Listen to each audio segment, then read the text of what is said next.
Nou vriende, goeiemôre. Ons is die Here nog dankbaar vir elkeen van u wat nog saam met ons deel van hierdie reeks uitmaak. Ons is die Here dankbaar vir elkeen wat sy hart ingestel is om ietsie te leer van God se waarheid en God se woord. En het ek vir u gesê, as herder van my kudde tree ek op om dan ook Bybelse raad te gee in hierdie baie die mekaar in moeilike tye waarin ons onsself bevind. Nou vriende, ons gaan vanmôre dadelik wegval met die oordeenking en ons gaan 'n bietjie kyk na die algemene sieninge van die sielkunde en wat die Bybel sê. Ek het vir u gister 'n bietjie gesê wat die sielkundiges vir ons wil kom leer wanneer dit kom by die probleem van die mens. Ons het vir u gesê dat die sielkundiges oor die algemeen sê die menslike natuur is inherënt goed, die oplossing vir die mens se probleem is in homself en moet net ontdek word. Die sleutel tot die verstaan en regstelling van die mens se gesindhede en dade lê iewers in die persoon se verlede opgesluit en mense se probleme is die gevolg van wat ander mense aan hulle gedoen het en diepgeseerde probleme kan slegs deur 'n professionele beraader opgelos word deur middel van terapie en dan die Bybel, gebed en die Heilige Gees is oppervlakkig en onvoldoende om sekere probleme op te los. Dis die algemene siening. Ek sê nie elke liewe ou sê presies dit nie, maar dis die algemene siening. En hier sal onthou ons vir u gesê, die vaders van sielkunde, manne soos Sigmund Freud, vriende, hy het die Freudiaanse idee gehad en hy het gesê dat 'n mens se probleem is afkomstig van sy onuitgesproke seksdrange. Hy praat van die stryd tussen die ego en die superego en dit skep emosionele en gedragsprobleme by die mens. En as hierdie dinge hanteer word, sal die mens se probleme opgeklaar word. Nou meeste van u wat al bietjie met sielkunde te doen gekry het, sal weet waarvan ek praat. Ons dink aan Carl Rogers en Abraham Maslow wat gesê het dat die mense se emosionele en gedragsprobleme is omdat hulle eie waarde nie bevredig word nie. Met ander woorde, as mense net kos en klere en beskerming en daai goed geniet, sal dinge baie beter gaan. Daar was dan ook die biologiese of genetiese idee.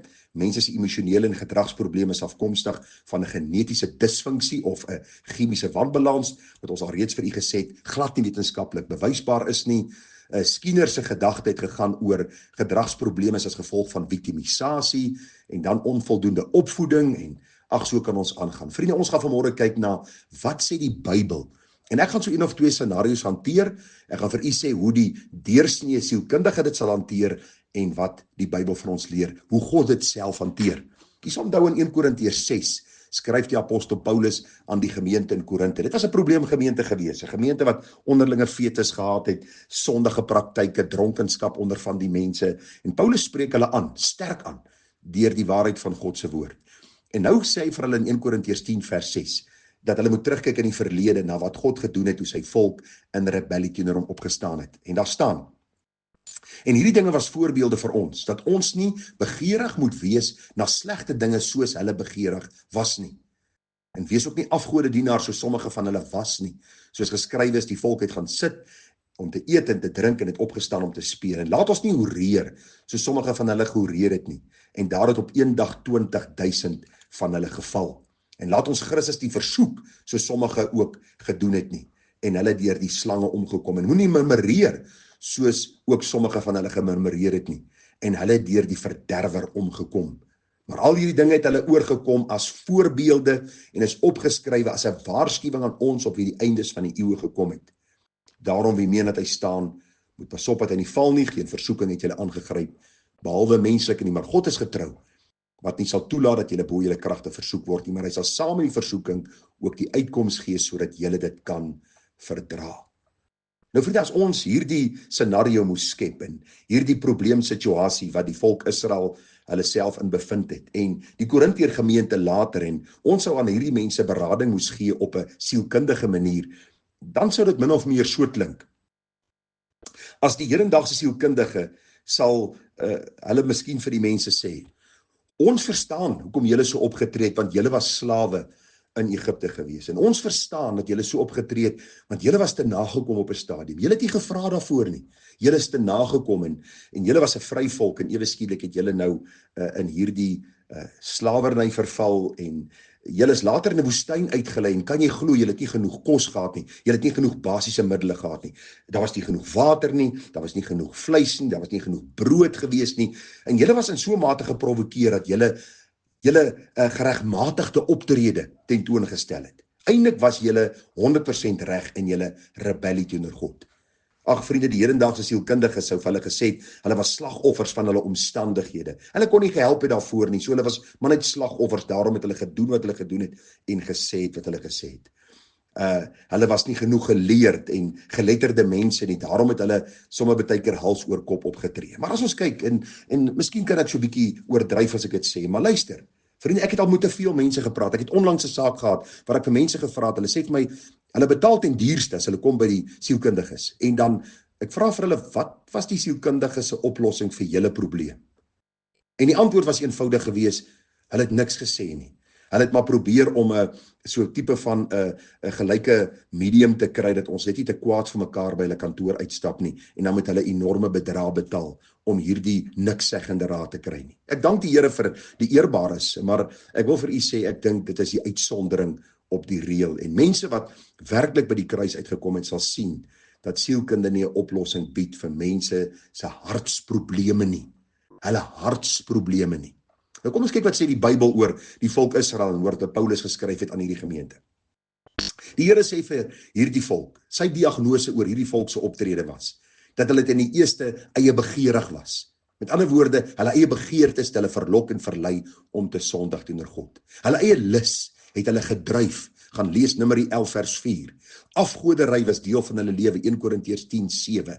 Daar was hoogmoed in hulle hart, 1 Korintiërs 10:12. Hulle het onbybelse oortuigings nagevolg, 1 Korintiërs 10:13. En die Bybel sê vir ons, maar God het in die meeste van hulle geen welgevalle gehad nie, want hulle is neergeslaan in die woestyn. En die hedendaagse westerse mens sal sê, wow, jy kan nie sulke raad vir mense gee nie. Jy sal mense verloor, jy sal mense van jou wegjaag, jy sal mense van jou wegdryf. Luister, vriende, God is nie in die besigheid om vir almal aanvaarbaar te wees nie. Hy trek 'n lyn in die sand en hy sê, hier is my weg. En jy gaan nie verander daaraan nie. Sielkunde gaan nie verander daaraan nie. My kerk kan nie verander daaraan nie. Die wêreld kan nie verander daaraan nie. Wetgewing probeer ons in 'n rigting stuur om te sê, luister, jy's vry om te doen wat jy wil, en tog stel hulle wette daar om jou te beperk, want as daar nie wette was nie, was daar chaos in die land. So sê God ook, jy kan my nie dien op jou manier nie. Jy kan nie my dien op jou manier en dink dat jy eintlik 'n slagoffer is nie, terwyl jy eintlik skuldig is nie. Jy's eintlik 'n skuldige voor God en dikwels ook voor en teenoor mense. Vriende, ons dink aan die goue kalf episode. Kom ek lees gou vir u. Ons maak gou vinnige diagnose daarvan. Eksodus 32 vers 1 tot 28 sal u lees van die goue kalf. U onthou, die Here die volk Israel uit Egipte gelei deur sy magtige hand. Hulle kom hier by die berg Sinaï. Moses gaan op om die wet van die Here te kry. Wat doen die volk terwyl hierdie berg brand en hulle die heerlikheid van God sigbaar sien, is hulle besig om 'n kalf te bou. U sal onthou toe die volk van Aaron sê, luister, Moses gaan nie van die berg afkom nie. Jy moet vir ons 'n God maak. Toe sê vir hulle, man, luister, bring al julle goud en silwer in. En op die einde van die dag het hy hierdie goue kalf vir hulle gemaak. Vriende, u sal onthou toe Moses van die berg afgekom het hy Aaron direk gekonfronteer oor hierdie goue kalf wat daar staan en die feit dat hy die volk in afgodediens verlei het en in seksuele losbandigheid wat daar aangegaan het en in hierdie sedelose partytjie wat hulle gehou het vir hierdie sogenaamde God wat hulle nou self geskep het. En vriende, toe Moses Aaron konfronteer, het hy almal die skuld gegee behalwe homself. Hy sê in vers 22 vir Moses nou wat verwag jy moes ek gedoen het? Die volk my vra vir 'n God, jy kom nie van die berg af nie. Wat dink jy moes ek gedoen het? Vers 23 kom dit daarop neer dat Aaron eintlik vir Moses sê, dis jou skuld, man. Jy moes vroeër van die berg af gekom het en jy moes my nie met hierdie klomp elendige mense gelos het nie. Vers 24 gaan hy so ver om selfs te sê dit is God se fout dat hy in hierdie sonde verval het van afgodediens. In vers 4 en 24 lieg hy selfs en ontken sy skuld daarin. Hy sê ek het hierdie klomp goud en goed in die vuur gegooi en toe staan die kalf ewe skielik daar. Heeltemal onskuldig aan sy eie sonde. U sien, Aaron probeer die blaam van hom skuif na die druk van die volk wat op hom geplaas het en die omstandighede, en dis tipies wat sielkunde vandag doen. Wanneer mense na hulle toe kom vir berading, is dit altyd, ek verstaan hierdie druk wat op jou geplaas is, en as jou baas net nie so kwaai is by die werk nie, en as jou pa net nie so kwaai was nie, en as jou ma net nie so ongeduldig met jou was toe jy jonk was nie, en as jy net na matriek kon gestudeer het, was jou lewe baie beter. Luister vriende, daar bestaan nie so iets nie. Hoor wat is God se diagnose oor Aaron se sonde. Die Here sê in vers 21, jy, Aaron, het 'n groot sonde op die volk gebring. Vers 25, jy het hulle gehelp om bandeloos te raak en 'n bespotting te wees vir die nasies. Vers 30, jy en die volk het 'n groot sonde begaan. Nie 'n fout nie, nie 'n misstap nie, maar sonde. Jy sien vriende, die rede van Aaron en die volk se gedrag was dat hulle meer omgegee het vir dit wat hulle wou hê, as wat God wou hê. Hulle wou aanbid op 'n manier wat hulle graag wou, en hulle het gemeen dat God daarmee tevrede sou wees. Dat God in die wêreld saam gedien kan word, en die Here sê, nee, ek is 'n heilige God, en ek is 'n rein God, en julle sal doen wat ek vir julle sê. So wat ek vir u probeer sê is, die oplossing van ons probleem is nie binne onsself nie. Dis nie ons verlede nie, dis nie 'n genetiese oordraagbare ding nie, dis nie omstandighede nie, dis nie gebrek aan opleiding, opvoeding, kos, klere, behuising ensovoorts nie. Die Here sê in Markus 7:21, want van binne uit die hart van die mense, meervoud, ek en jy, elke mens op aarde, want van binne uit die hart van die mense kom die slegte gedagtes, egbreek, hoerery, moord, diewery, hebsug, boosheid, bedrog, losbandigheid, afguns, lastering, hoogmoed, dwaasheid. Al hierdie booshede kom van binne uit en maak die mens onrein. Daarom, vriende, het ons Christus nodig om hierdie probleme vir ons op te los. Ons het Christus nodig om vir ons te wys hoe ons voor hom lyk. En dit is skuldig. Verdien God se oordeel, ons verdien sy toorn. En luister, dis die beste nuus wat iemand kan kry wat in sonde vasgevang is. Dis die beste nuus wat iemand kan kry wat in depressie vasgevang is en in een of ander sielkundige diagnose. Om te hoor, luister, jy dra skuld vir jou sonde en vir jou probleme, maar die goeie nuus, daar is 'n oplossing. Daar is 'n oplosser. Dit die God wat jou geskaap het. Hy het jou lief. Hy het sy lewe aan die kruis gegee sodat jy gered kan word. Hy het sy gees gegee om jou te vernuwe van binne na buite. En ek wil net vir u ten slotte sê, vriende, ek was 'n depressieleier gewees. Op 'n stadium het ek met my diens bestool toe ek in die Suid-Afrikaanse polisie diens was. Langs met my bed gesit het myself gesê, Gerard, vandag skiet ek my breins weg. Ek is moeg vir die lewe. Maar God sy dank, wat my verlosser is, die een wat my kom vrymaak het. En dit is 36 jaar later, en ek kan sê, geloof sy die naam van die Here, dag na dag draai my.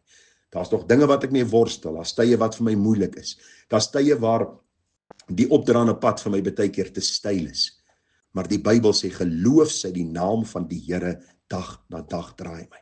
Die verlede is verby, die toekoms is onseker, ek het net vandag om te lewe. En die Bybel sê, omdat Christus lewe, sien ek uit na vandag. Sien ek kans vir vandag se uitdagings, en sal hy my deurdra, en my veilig in sy heerlikheid aanbring. Ons gaan môre aangaan met ons reeksie, ons vertrou dat die Here vir u wysheid sal gee, dat ons nie ander mense kan blameer vir ons sonde nie, maar dat dit tyd sal word dat ons sal sê, soos daardie ou pragtige liedjie sê, it's not my brother, nor my sister, but it's me, O Lord, standing in the need of prayer. Mag die Here genade gee, mag hy wysheid gee, en mag hy homself verheerlik, deur jou lewe te verander, en my lewe te verander, om eer te bring op sy naam, en sy koninkryk. Groete vir u, mooi dag verder, Tara.